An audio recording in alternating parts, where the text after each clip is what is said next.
I wasn't supposed to see the first draft, but it was still open on the campaign server. Her name was in it like 10 more times.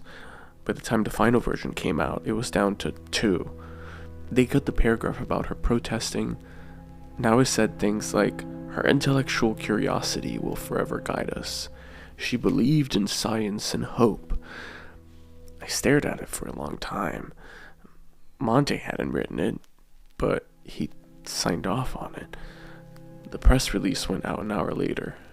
Headline: Trinity Casanova, a symbol of hope, not rebellion. So dumb. What was that even supposed to mean? That wasn't a tribute. It was PR. It's like she became easier for them to love once they edited the footnotes.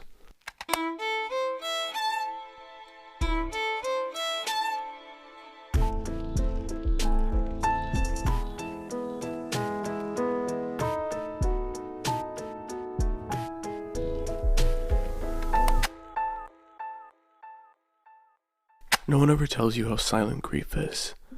How you can spend the whole day talking and not say one real thing.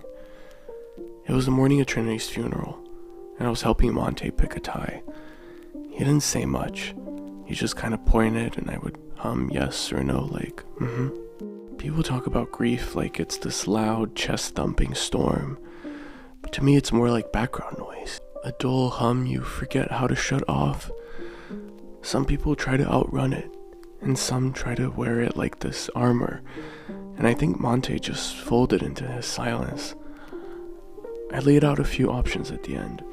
A navy tie, a striped one, and a skinny black tie. He always liked the kind the Beatles wore, and of course, that's the one he picked at the end. We listened to Blackbird on the car ride. Everyone was quiet. Still, I thought about what Trinity would have said about all of this. Mourning is something so personal. For Monte, I learned that language was stillness, and here they were making a show out of it. We were just a few blocks away, and you could already hear all the cameras outside. I looked over to Monte, and he was facing the window. I looked down and just placed my hand on his thigh, and surprisingly, he met my hand with his. It felt special. I don't know. These last few days have been so foggy, I don't really know what's happening. But what I did know right now is that I'm in. The casket was lighter than I thought it would be. Or maybe it was the man carrying it. Perfect posture, matching suits.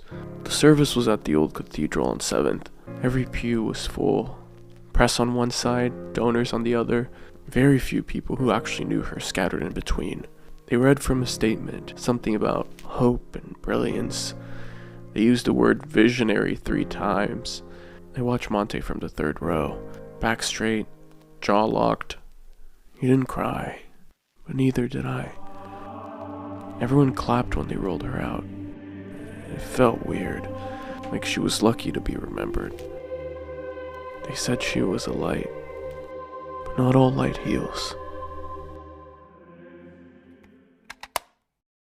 It was late, after the funeral. Felt like the city had finally quieted down. Monte was still in the black pants, but the jacket was off. Tie half folded on the nightstand. We weren't really talking, just sitting there. Both of us kind of just staring at the ceiling, like the silence was heavy, but in a comforting way. I'd been holding on to something all day. Maybe I thought I'd give it to him before the funeral, or maybe I knew this moment was coming. He was picking at the skin around his thumb. Eyes soft, still somewhere else. I reached into my pocket and held it out. The Yui that used to be on my keychain. The one I showed him on what felt like our first date at the car wash. I handed it to him and I whispered, "In case you miss me." He didn't say anything. He just looked at it. A shimmer in his eyes. Like when you feel you can see all of someone. No mask, no walls, just raw human feeling. He took the Yui with a special kind of softness and closed his fingers around it. He let out this little sigh, like the edge of a smile he hadn't decided on yet.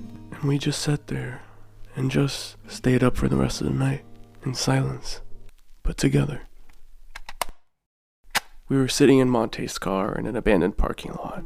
The engine was still running. Monte took out this Polaroid camera that was in the glove box. He pulled it out and told me to hold still and just started taking photos of me. I was kind of shy, but I wasn't really bothered by it. I thought it was sweet. He said these Polaroids always came out bad, but that he liked them for the memories. He slipped them in his back pocket so they wouldn't get damaged in the light. And after that, we just scrolled TikToks for the rest of the night. We showed each other our feeds, too vulnerable and too funny at the same time. It felt easy for once. The windows were fogged, the stereo low, and we just sat there, eventually in silence. At one point his hand was on my thigh, and I didn't say anything, but I noticed, and I liked it.